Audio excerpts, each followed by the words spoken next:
नमस्कार, मैं हूं ब्रिज द्विवेदी। कमोडिटीज के इस खास शो मेटल मीटर में आप सभी का स्वागत है। आज के सेशन की बात करें तो पूरे मेटल पैक में गिरावट देखने को मिल रही। कॉपर, जिंक, लेड, एल्युमिनियम सभी में गिरावट देखने को मिल रही है। ऐसे में ट्रेडर्स क्या रणनीति बनाए? क्या डिप में बाय कर सकते हैं या सेल ऑन राइज की स्ट्रैटेजी बनाकर चल सकते हैं? कॉपर में देख सकते हैं आप 1% से ज्यादा की गिरावट है, निकल में 1% की गिरावट है, जिंक में करीब 1% की गिरावट है, एल्युमिनियम लगातार टूटता हुआ दिखाई दे रहा है। 397 तक गया था भाव, करीब 400 के, वहां से टूटते हुए 345 पर आ चुका है। आज के सेशन में 2% से ज्यादा की गिरावट देखने को मिल रही है। ऐसे में मेटल्स में क्या रणनीति बनाई जाए, एक्सपर्ट से हम लोग समझने की कोशिश करेंगे। हमारे साथ जुड़ रहे हैं इंटेलिसिस वेंचर्स के founder and CEO Amit Suresh Jain ji. Sir नमस्कार, स्वागत है आपका द बोनस में। Good afternoon sir, good afternoon दर्शकों को भी गुड आफ्टरनून सर। एल्युमिनियम से शुरुआत करना चाहूंगा। आज के सेशन में देखें तो 2.5% के करीब टूट चुका है, 345 पर आ चुका है। इससे पहले भी मैंने आपसे यही, जब भी हम लोग शो के दौरान मतलब मेटल के शो के दौरान आपसे यही पूछा था, क्या एल्युमिनियम 300 के भी नीचे आ सकता है क्या? क्योंकि जो फंडामेंटल्स थे सबसे ज्यादा इंपैक्ट वाले, वो स्टेट ऑफ हॉर्मुज से 9 से 10% के आसपास जो एल्युमिनियम सप्लाई होता था, उसके वजह से प्राइसेस को सपोर्ट मिला था। लेकिन अब पूरी तरह से समझौता हो गया, स्टेट ऑफ हॉर्मुज भी ओपन हो चुका है। तो सर कैसे देखते हैं एल्युमिनियम को, कि क्या यहां से एक बड़ा सेल ऑफ आ सकता है या 300 के ऊपर ही बना रहेगा एल्युमिनियम? ब्रिज जी, बड़े सेल ऑफ की डेफिनेशन क्या होती है? 400 की चीज आज 345 रुपए पे आके खड़ी है। सेल ऑफ तो ऑलरेडी आ चुका है। और देखिए ब्रिज जी, ये स्टोरी लाइन तो बाद में बनी थी। हम लोग जब से शो कर रहे हैं, इनफैक्ट मेरे ख्याल से 2 महीना पहले से मैं कहता था, जब 350-60 रुपए का भाव चलता था, कि भाई 400 रुपए जाएगा। एक बार निशाना जगह पे लग गया है तो वापस से अब हम एक्सपेक्ट करेंगे कि हर बार वो निशाना लगाते रहे हम, तो वो गलत हो जाएगा। एक बार टारगेट निकाला हुआ था 400 रुपए के आसपास का, 397 रुपए के आसपास का हाई देखा, तो अपन ये समझते हैं कि अगर 350 रुपए की चीज 397 रुपए हो जाती है, अपन ने 400 रुपए एक्सप्रेस किया हुआ था, तो वो ऑलमोस्ट टारगेट अचीव्ड है। क्या होता है ना ब्रिज जी, एक बार जब अपने टारगेट अचीव हो चुके हैं तो बाजार में अब जो सेल ऑफ आ रहा है वो टारगेट, अब हम लोग जो टारगेट निकालते हैं ना, जैसे मैं चांदी में $121 का टारगेट निकाला था जब बाजार $80 चलता था, $121 का हाई लगाकर आज वापस से $60 के आसपास आ चुका है। तो एक बार टारगेट निकालें तो विजनरी टारगेट होते हैं वो, साल 2 साल 3 साल के लिए। तो वो टारगेट एक बार हिट हो चुके हैं, बाजार लंबे समय की कंसोलिडेशन में जाने की उम्मीद बनाएगा। मुझे लगता है 360 रुपए 61 रुपए के ऊपर निकल जाए तो एक तेजी हम 370 380 तक की देख सकते हैं। लेकिन एक फ्रेश टॉप लग जाए 397 की, जिसकी पॉसिबिलिटी कम है। अब आपने पूछा क्या और फ्रेश सेल ऑफ आएगा, तो बिल्कुल आ सकता है। 325 रुपए तक बाजार टेस्ट हो सकते हैं। जब तक 360 रुपए के नीचे हैं तो अभी भी यहाँ पर खरीदारी करने की जल्दबाजी नहीं करनी चाहिए। स्टोरी लाइन भी खराब हो चुकी है, टेक्निकल भी खराब हो चुके हैं। तो अब बाजार यहाँ से 2 उम्मीद बनाते हैं, बढ़ने की उम्मीद कम बनाते हैं, टूटने की या फिर यहीं पे खड़े रहने की उम्मीद है। तो इंपल्सिव बाइंग नहीं करनी चाहिए। अभी सेल ऑफ करना है तो 361 रुपए के ऊपर के स्टॉप लॉस से सेल करिए बाउंस में, ब्रिज जी।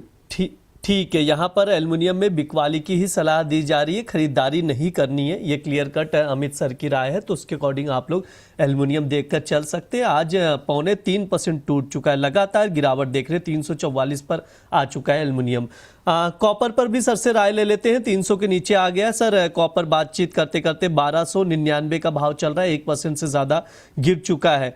1300 पर था सर, 1299। कैसे देख रहे हैं कॉपर को? ब्रिज जी देखिए, तेजी तो नहीं करनी है। 1348 के नीचे जब तक है, अपन इसको टुकड़ों में समझते हैं। एक तो तेजी कब आएगी? तेजी 1348 के ऊपर ट्रेड होने के बाद कोई संभावना बनेगी, पहला पॉइंट। दूसरा पॉइंट, बाउंस बैक कहां तक आ सकता है? तो 1310 से 1320 की रेंज तक बाउंस बैक आ सकता है। तीसरी चीज, बाजार का ट्रेंड अभी शॉर्ट टर्म में डाउन हो चुका है। चौथी चीज, बाजार टूट कहां सकता है? बेस्ट पॉसिबल टारगेट्स कहां तक के हो सकते हैं? यानी कि बाजार में त्राही त्राही कब मचेगी?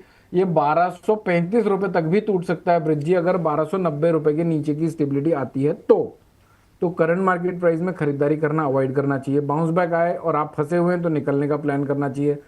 खरीदारी करनी है तो लोअर लेवल का वेट करना चाहिए। मेरी तरफ से कुछ ट्रेडिंग कॉल होंगे ब्रिज जी, जैसे कि 1308 1310 के आसपास मिले तो 1316 रुपए 60 पैसे के स्टॉप लॉस से बिकवाली की जा सकती है। 1295 और 1285 रुपए के टारगेट हम स्क्रीन में सूनर और लेटर देख सकते हैं। ठीक है, ये सर की राय है कॉपर को लेकर। यहाँ से बिकवाली की सलाह दी जा रही, 1308 से 1310 के रेंज में शॉर्ट करके चल सकते हैं। 1285 तक के टारगेट के लिए 1316 रुपये 60 पैसे का स्टॉप लॉस लगाइए। ये कॉपर जून वायदे के लिए सर का व्यू है इंटेलिसिस वेंचर्स की ओर से, तो उसके अकॉर्डिंग आप लोग देखिएगा कॉपर को। सर जिंक पर भी अपनी राय दे दीजिए। 366 का भाव चल रहा है, आज 1% टूटा हुआ है, क्या रणनीति बना सकते हैं सर जिंक में? ब्रिज जी, आज ना मैं एक्चुअली मॉर्निंग में बाजार खुलने के पहले जिंक के बारे में ही सोच रहा था कि हमने कॉपर में बड़ी गिरावट देख ली, हमने एल्यूमिनियम में बड़ी गिरावट देख ली, लेकिन जिंक अभी तक टच से मस नहीं हुआ है। यानी कि कहीं ना कहीं इसमें दबाव कम है। अब एक्चुअली मैं सोचता कैसे हूँ कि भाई कॉपर को देखकर, एल्यूमिनियम को देखकर कोई भी जिंक में लॉन्ग नहीं कर रहा होगा, और अगर लॉन्ग नहीं कर रहा होगा तो शॉर्ट कर रहा होगा, शॉर्ट कर रहा होगा तो टूटेगा नहीं जल्दी। हालांकि मैं ये नहीं कहता टूट नहीं सकता, लेकिन 360 रुपये 50 पैसे जब तक न टूट जाए तब तक बहुत बड़ी गिरावट है, इसकी संभावना कम है। अब दूसरी बात यह है कि करंट मार्केट जो जून वायदा है इसकी एक्सपायरी भी इसी वीक में खत्म हो जाएगी, और अगला वायदा थोड़े डिस्काउंट में चल रहा है। डिस्काउंट कितना चल रहा है वो देख लेते हैं। 366 रुपये 20 पैसे का करंट मार्केट, अच्छा 363 रुपये 50 पैसे चल रहा है। तो अगर कोई शॉर्ट पोजीशन बनानी है तो 371 रुपये के ऊपर के स्टॉप लॉस से जुलाई वायदे में बना सकते हैं। करंट वायदे को छोड़कर तो हो सकता है करंट वायदे में बहुत बड़ी गिरावट ना आए। तो मेरी तरफ से रणनीति ये होगी ब्रिज जी का, मैं इनफैक्ट 2-3 बार अपन ने शो किए हैं, 2-3 लास्ट रिसेंट शो की बात कर रहा हूँ। मैं कहता था 371 के बाद एक तेजी फ्रेश होगी, 360-50 के नीचे फ्रेश मंदी होगी।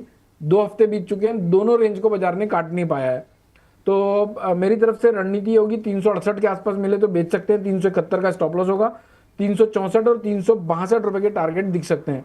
360 रुपये 50 पैसे अगर कट जाए तो तेजी बिल्कुल भी मत रखिएगा। जो साइकोलॉजिकल मैंने बेस बताया कि भाई हो सकता है जिंक ना टूटे, तो 360-50 के नीचे का स्ट्रिक्ट स्टॉप लॉस रखना है। 360-50 कटा तो अपनी जो धारणा है नहीं टूटने वाली इमीडिएटली, वो ध्वस्त होती हुई नजर आ सकती है।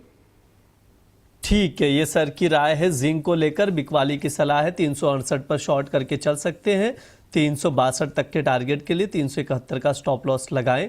जिंक में, एल्युमिनियम में, कॉपर में, तीनों में बिकवाली की ही सलाह दी जा रही, खरीदारी नहीं करनी अभी, ये अमित सर की राय है। सर निकल और लेड भी ट्रैक कर रहे हैं? निकल को तो मैं ट्रैक नहीं करता हूँ, लेड को जरूर ट्रैक करता हूँ। ब्रिज जी, अगर 207 रुपए के आसपास मिले तो वहां पर एक सप्लाई जोन है। 207 से 208 का तेज नहीं लगता है, 210 के ऊपर निकलता है तो एक फ्रेश तेजी 213 216 तक की पकड़ सकता है। और लोअर साइड में 199 रुपये 30 पैसे का भाव अगर कटता है तो एक शार्प सेल ऑफ 192 रुपये तक का देखने को मिल सकता है। तो अगर कोई तेजी है तो 199.30 पे घात लगा के रखिए। मंदी करना चाहते हैं तो 207 के आसपास अपॉर्चुनिटी ढूंढिए, और अगर तेजी में फंसे हो तो 207 के आसपास एग्जिट कर जाइए ब्रिज जी। ठीक है, ये सर की राय है तमाम मेटल्स को लेकर। जो लेवल्स बताए गए हैं उसको आप लोग जरूर ध्यान से देखिए, उसके अकॉर्डिंग स्ट्रैटेजी बनाइए। स्टॉप लॉस मस्ट, इस चीज का भी ध्यान रखिए। अमित सर समय भी हो चुका है, डिस्क्लेमर दे दीजिए प्लीज। ब्रिज जी, जितनी भी बातचीत हमने इस शो में करी है, मेरी पर्सनल पोजीशन कहीं नहीं है। क्लाइंटों को हो सकता है हमने same strategy, same mindset, same psychology के बेस पर कॉल दिए हुए हों। आप जो भी पोजीशन बनाते हैं, मेक श्योर कि आप अपने फाइनेंशियल एडवाइजर से संपर्क करने के बाद ही कोई निष्कर्ष पे आते हैं। पास्ट परफॉर्मेंस फ्यूचर परफॉर्मेंस की गारंटी नहीं देता है। हम इस अगर बाजार में हम भी गलत हो सकते हैं, हमेशा सही हो जरूरी नहीं, तो स्टॉप लॉसेस को जरूर मेंटेन करके रखिएगा। जी सर, बिल्कुल। बहुत बहुत शुक्रिया सर आज की चर्चा में जुड़ने के लिए। Thank you so much Brij ji, good day. ये हमारा मेटल मीटर शो है। इस दौरान हम लोग तमाम मेटल्स पर विस्तार से बातचीत करते हैं, उसके फंडामेंटल डिस्कस किए जाते हैं, टेक्निकल चार्ट बताए जाते हैं, कुछ टॉप पिक्स भी रिकमेंड किए जाते हैं जिन पर आप लोग नजर बनाकर चल सकते हैं। फिलहाल के लिए शो में इतना ही। आप लोग बने रहिए द बोनस के साथ। धन्यवाद।